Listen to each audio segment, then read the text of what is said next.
역사는 이야기가 되고 이야기는 뉴스를 만납니다. 역사 사적인 아침.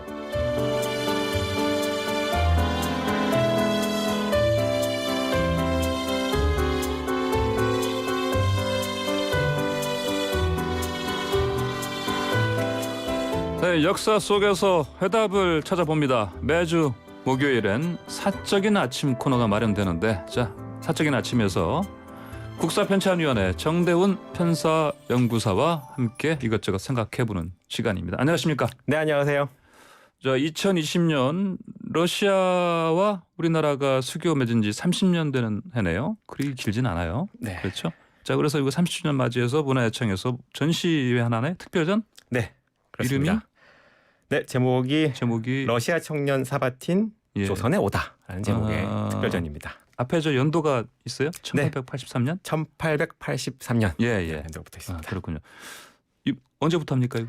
예, 이번 주 월요일부터 다음 달 11일까지 개최가 되는데요. 예. 장소는 경복궁에 있는 중명전. 중명전에서요? 네네. 장소가 좀 특이하나요? 네, 그렇습니다. 덕수궁 밖에 있는 별도 건물로 이제 마련되어 있는 곳인데요. 거기서 네네. 진행이 되고 있습니다. 예. 그래서 이제 이 전시회 좋은 기회인 것 같아서요. 이참에 오늘은 러시아 건축가 네. 사바틴에 대한 이야기를 좀 해보려고 합니다. 사바틴. 네. 사바틴이 아까 말씀하신 그 저 연도가 네. 그러니까 특별전 앞에 1883년부터인 거 보니까 그럼 네. 당연히 1800년대 말에 활동한 사람 아니겠습니까? 네, 맞습니다. 예. 사바틴은 1860년 예. 지금의 우크라이나에서 태어났는데요. 원래는 건축을 공부했다 그래요. 네. 그런데 좀 앞뒤 정황을 보면 학교를 졸업까지 하지는 못한 것 같고요. 중간에 학교를 좀 벗어나서 네. 좀 여기저기 좀 많이 돌아다닌 것 같습니다. 기록이 정확히 남아있지는 않아서 정확히 무엇을 했는지는 밝혀져 있지는 않은데 여튼 건축은 공부는 했다. 네, 다 마치진 않고 사라졌다. 네. 네. 여러 가지 정황으로 볼 때 네. 굉장히 여러 가지 경험을 한 것 같습니다. 네.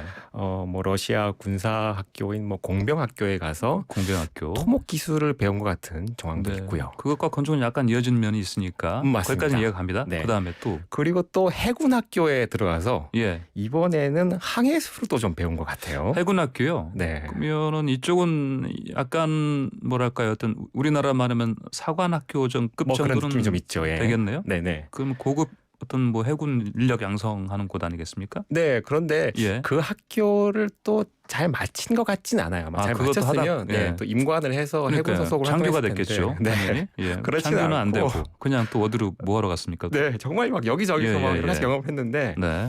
최종적으로는 이제 네. 중국 상하이까지 아하. 흘러 우크라이나 왔습니다. 출신인데 네. 중국 상하이까지 갔다. 거의 뭐 아시아 대륙을 관통하다시피 해서 예. 상하이까지 왔는데요. 거기서 뭐 했어요? 여기에서 네. 멜렌도르프라고 하는 독일인을 만나게 됩니다. 이분 이름 우리 많이 들었는데요. 우리 그렇습니다. 조선 근대사 얘기할 때. 네, 그렇죠? 맞습니다. 예. 뭐 사극이나 뭐 역사 시간, 수업 시간에도 들어보신 적 있는 예. 어쩐지 한번 들어본 것 같은 그 이름 네. 멜렌도르프인데요. 이 멜렌도르프라는 사람이 그 당시에는 조선 조정에 고용되어 있었습니다. 예. 왜 그렇게 됐는고 하니 그 당시 조선이 이제 막 개항을 한 시점이었잖아요. 그러니까 뭐 국제 무역이나 외교에 대해서 거의 경험이 없는 상황이었죠. 예. 자, 그러다 보니까 여러 가지 일들을 하는데 어려움이 많아서 이런 일들을 좀 해결하기 위해서 청나라에다 요청을 합니다. 네. 우리 이런 일을 좀 하려고 하는데 이걸 좀 도와줄 수 있는 사람을 추천해주면 안 되겠느냐라고 요청을 하니까 그 당시 청나라에서 이 적임자로 추천을 한 사람이 그 당시 중국의 통역관으로 활동하고 있던 독일인 멜렌도르프를 추천을 해 줍니다. 그렇게 해서 멜렌도르프가 이제 조선에 와서 일을 하게 된 건데 사실 뭐 그 많은 일들을 멜렌도르프 혼자 할 수도 없는 일이잖아요. 그러니까 멜렌도르프 스스로도 자기 일을 도와서 일을 같이 할 사람들이 필요했겠죠. 그래서 중국 상하이에 이제 출장차 왔다가 그 상하이, 그 당시 상하이는 이미 국제 도시였거든요. 그 당시 활동하고 있던 여러 이제 사람들 수소문을 해서 일할 사람들을 이제 찾은 거죠. 이제 그 와중에 사바틴이 이제 건축 관련해서 경험이 좀 있으니까 이제 이력서를 한번 제출을 해 본 겁니다. 근데 아까 말씀드렸다시피 사바틴이 특별히 뭐 이렇게 졸업장 같은 건 없다고 제가 말씀드렸잖아요. 그래서 이력서를 보면 이제 뭐 이런 것이죠. 네. 뭐 학력하는 예. 마땅히 쓸 게 없는데. 하다가타 뭐 예, 그런데 중단인데 경험 많다. 경력하는 뭐 빽빽한 거죠. 예, 예. 그러니까 어허. 전격 발탁이 돼서 예. 사바틴이 어. 조선으로 오게 됩니다. 한마디로 실전 경험이 많은 풍부한 이런 사람이 오게 됐네요, 결국. 네, 그렇습니다. 아마 지금 태어났으면 이 취업 특강 같은데 네네. 자주 강사로 불려왔을 것 같은 사바틴인데요. 예. 자, 아무튼 사바틴이 조선에 와서는 네. 당연하게도 건축 관련된 일을 가장 많이 했습니다. 그래요. 그러니까 이 사람이 참여한 것으로 알려져 있는 네. 건물들이 대표적인 것이 뭐 서울에 있는 독립문 독립문요 같은 게 있고요. 어. 지금은 이제 전부 남아있지는 않고 흔적만 남아있습니다만은 이제 러시아 공사관 건물도 예, 예. 사바틴이 참여한 걸로 돼 있습니다. 아하. 뭐 서울뿐만이 아니고요. 인천에 가면 지금 인천 문화원 건물로 쓰고 있는 예. 제물포 구락부라고 네네. 하는 건물도 사바틴이 참여한 걸로 알려져 있습니다. 건축 전문가로서 역할을 또 했나요? 그렇습니다. 충분히 했고 네. 그리고 또 뭐 다른 어떤 역할을 했습니까? 사실 사바틴은 건축가라기보다는 네. 가장 우리에게 잘 알려져 있는 것은 이제 을미사변을 목격하고 기록한 사람으로 목격하고 사실 기록했다. 잘 을미사변을 그 알려있습니다. 비극을요. 네, 예. 뭐 을미사변을 간단하게 설명해 드리면 이제 그 당시 고종의 왕비죠. 예. 명성황후요. 예, 예. 민비라고도 하고 명성황후라고도 하는데 이제 그가 궁궐에 침입한 일본인들에 대해서 살해당한 네네. 사건이죠. 예. 뭐 민비 혹은 명성황후 개인에 대해서는 여러 평가가 있을 수 네, 있겠습니다만은 아무리 그래도 한 나라를 대표하는 사람이 네. 무장한 외국인에 의해서 자기가 살고 있던 장소에서 네, 죽임을 네. 당하는 게 있을 수가 없는 그러니까 일이죠. 말이 안 되죠. 네.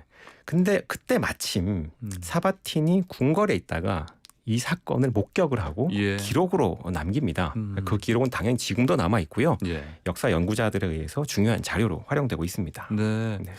근데 목격자라면 당연히 그 현장에 있었다는 얘기인데 네. 그 깊은 밤중에 일어난 일 아닙니까? 네. 하필 그때 건축 전문가 사바틴이 네. 왜 거기에 있었던 거예요?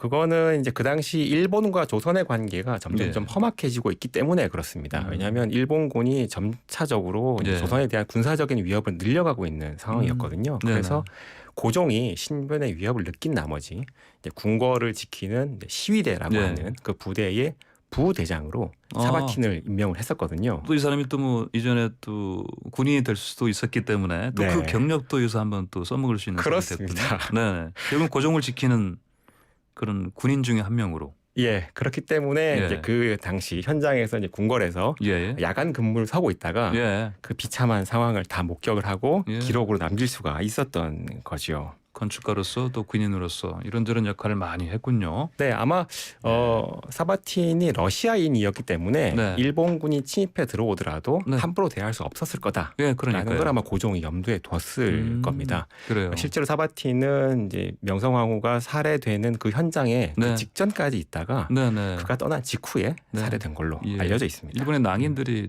그 짓을 저질렀다고 좀 알려지지 않습니까? 그렇게 알려져 있죠. 예.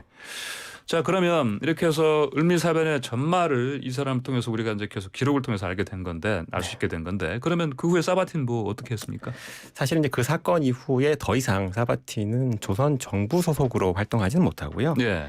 일종의 이제 프리랜서 건축가로 지냈던 것 같아요. 네네. 이제 앞서 말씀드린 독립문이라든지 제물포 구락부 건물이 이제 그때 예, 예. 작품이고요. 그리고 1904년에 결국 러시아와 일본이 전쟁을 하지 않습니까? 네. 그때 이제 결국 이제 더 이상 견디지 못하고 조선을 떠나게 되고요. 이제 그가 남긴 기록들은 지금 이제 러시아의 문서 보관소에 있다가 네, 현재 네. 러시아를 비롯한 한국의 연구자들이 활용하고 있습니다. 네. 다음 달 11일까지 한다고 저도 한번 가봐야겠습니다. 네, 좋은 전시회니까요. 한번 예. 잘 알아보시고 가보시면 좋겠습니다. 네, 근데 이거 참 잠깐 그 지금 코로나19 때문에 좀 뭐 제한되는 거 없습니까? 네, 지금 현장 관람이 약간 제한될 수도 있으니까요. 예. 반드시 문화지청 누리집을 통해서 현장 아. 방역 상황을 체크해 보시는 게 좋겠습니다. 예약도 할 수 있으면 하고요. 네, 그렇습니다. 네, 알겠습니다. 오늘 말씀 잘 들었습니다. 감사합니다. 네, 감사합니다. 네, 지금까지 국사편찬위원회 정대훈 편사연구사였습니다.